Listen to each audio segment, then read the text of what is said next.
High বন্ধুরা। আজ আমি তোমাদের শোনাবো দুষ্টু বানর পুটুর ভীষণ মজার গল্প।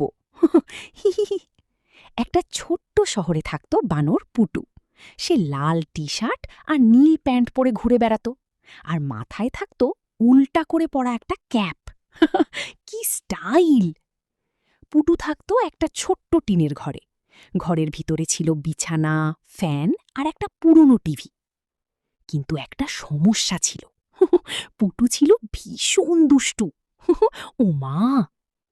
একদিন সকালে পুটু বাজারে গেল।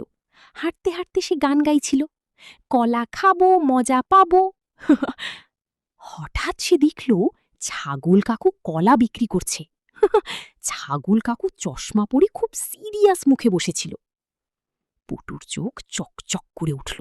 সে আস্তে আস্তে টেবিলের কাছে গেল আর ফট করে একটা বড় কলা নিয়ে দৌড়। ঝপা ঝপা ঝপ! এই আমার কলা কি নিল! ইস! পুটু দৌড়ে একটা গাছে উঠে গেল। তারপর খুব ভাব নিয়ে কলার খোসা খুলল। কিন্তু খেতে গিয়ে সে থমকে গেল। ও মা! কারণ ওটা ছিল আসলে খেলনা প্লাস্টিকের কলা। ধপ্পাস! রাগে পুটু কলাটা নিচে ছুঁড়ে মারল, আর সেটা গিয়ে পড়ল এক মোটা ভাল্লুক পুলিশের মাথায়। কে মারল রে? সবাই ভয় পেয়ে দৌড় দিল।